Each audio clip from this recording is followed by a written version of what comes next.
Hello friends, कैसे हैं आप सब लोग। आई होप कि आप सब लोग अच्छे होंगे। और आज है सोमवार और मेरी बहन सोमवार के व्रत रह रही है, तो इस चक्कर में हम आए यहाँ पर बेलपत्र लेने के लिए। वैसे तो हर बार मम्मी आती हैं यहाँ पर ले जाती हैं बेलपत्र, लेकिन इस बार हम लोग आए हैं और यहाँ पे काफ़ी बेलपत्र के पेड़ हैं। और ये है गोपाल आश्रम फिरोजाबाद का। और इधर हम नीचे जा रहे हैं बेलपत्र लेने के लिए।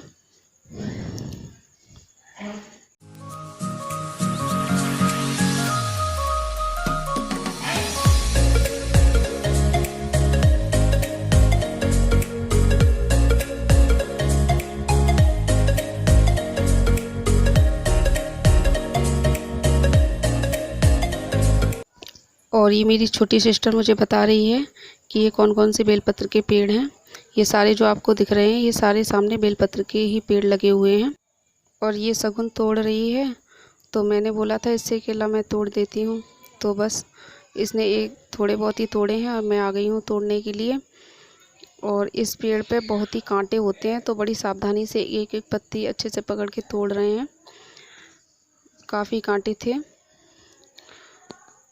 और मैं देख रही थी मैंने कि यहाँ पे तो और भी काफ़ी लगे हुए हैं बेलपत्र के पेड़, तो चलो और किसी से भी तोड़ लेते हैं। पर हमने इसमें से पहले कुछ पत्ती छांट ली हैं।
और इधर हमने बेलपत्र ले ली हैं।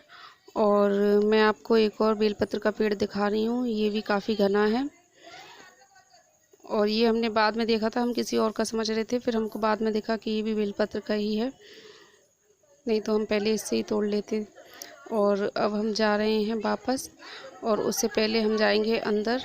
अंदर की ओर मंदिर बना हुआ है और बहुत बड़ी हनुमान जी की प्रतिमा है, वो मैं अभी आपको दिखाऊंगी। और ये वापस जाने का रास्ता है यहाँ से। ये एक साइड पेड़ लगे हुए हैं सारे, और ये रास्ता है अंदर जाने का। गोपाल आश्रम में जो मंदिर है उधर अंदर जाते हैं इससे। और यहाँ देखिए कई छोटे छोटे मंदिर बने हुए हैं, और ये राम सीता जी की मूर्ति है।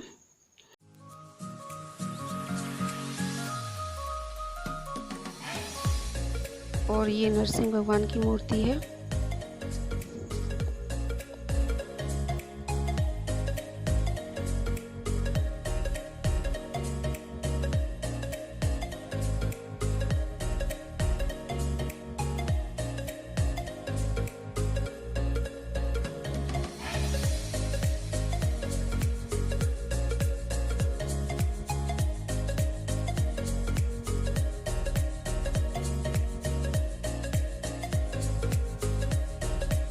और ये लेफ़्ट साइड पे आपको रास्ता दिख रहा है, ये मंदिर की ओर जाता है। और ये हम जो आपको बड़ा सा गेट दिख रहा है, यहाँ से हम जा रहे हैं अंदर हनुमान जी की प्रतिमा देखने के लिए।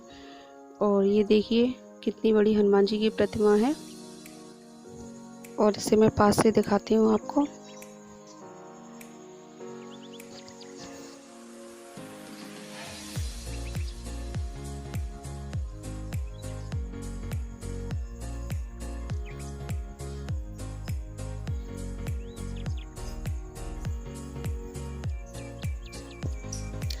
और ये जो मैं आपको दिखा रही हूँ ये पूरा मंदिर बना हुआ है पीछे की साइड, और ये चारों तरफ मैंने आपको दिखाया है। और ये मेरी बहन खड़ी हुई है। और अब हम लोग वापस जा रहे हैं घर। और मंदिर के अंदर हम लोग गए नहीं थे क्योंकि हमको काफ़ी देर हो रही थी। बोला था फिर कभी आएंगे शाम को जब जाएंगे मंदिर के अंदर।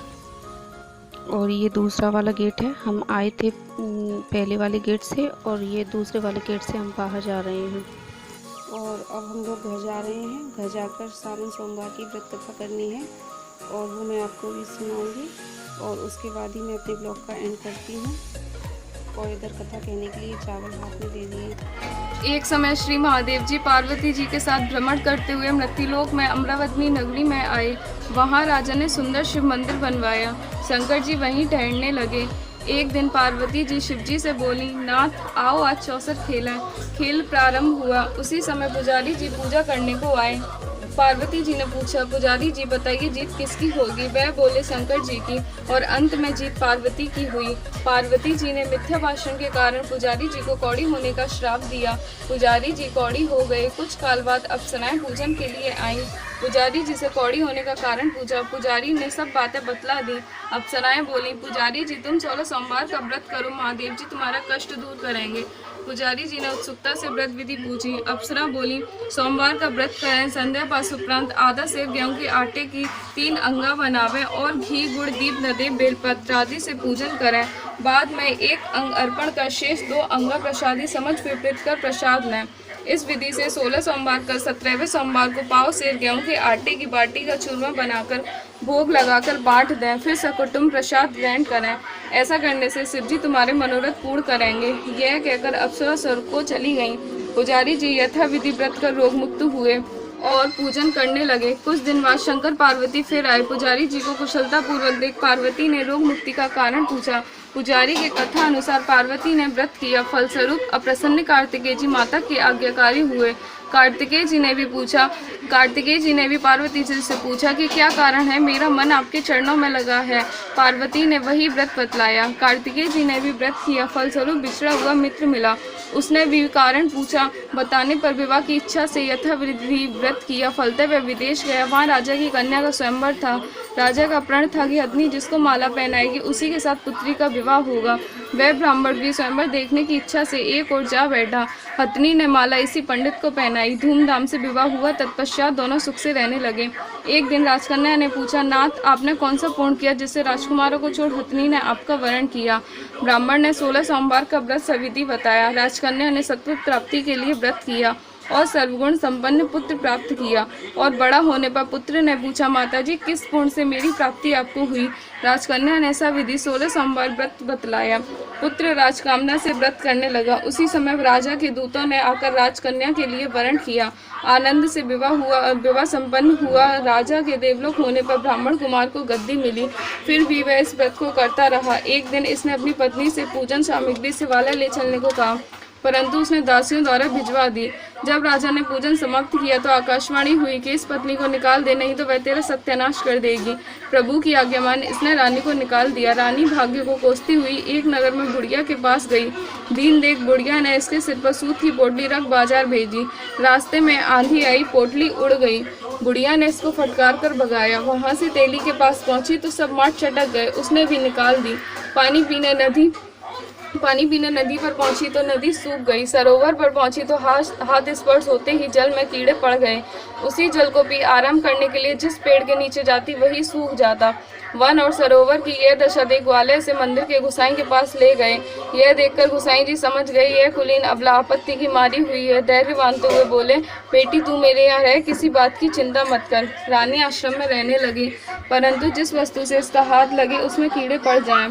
दुखी हो गुसाई जी ने पूछा, बेटी किस देव के प्रति अपराध से तेरी यह दशा हुई? रानी ने बताया, मैं पति की आज्ञा का उल्लंघन कर महादेव के पूजन को नहीं गई। गुसाई जी ने शिव जी से प्रार्थना की। गुसाई जी बोले, बेटी तुम 16 सोमवार का व्रत करो। रानी ने सविधि व्रत पूर्ण किया। व्रत के प्रभाव से राजा को रानी की याद आई और दूतों को उसकी खोज करने भेजा।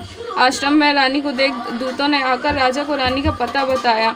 राजा ने जाकर गुसाई जी से कहा, महाराज यह मेरी पत्नी है। शिव जी के रुष्ट होने से मैंने इसका परित्याग किया। अब शिव जी की कृपा से इसे लेने आया हूँ।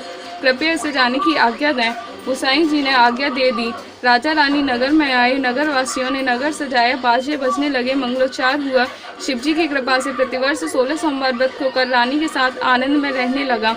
अंत में शिवलोक को प्राप्त हुए। इसी प्रकार जो मनुष्य भक्ति सहित और विधि पूर्वक 16 सोमवार व्रत को करता है और कथा सुनता है, उसकी सब मनोकामना पूर्ण होती हैं और अंत में शिवलोक को प्राप्त होता है। बोल भोले बाबा की जय।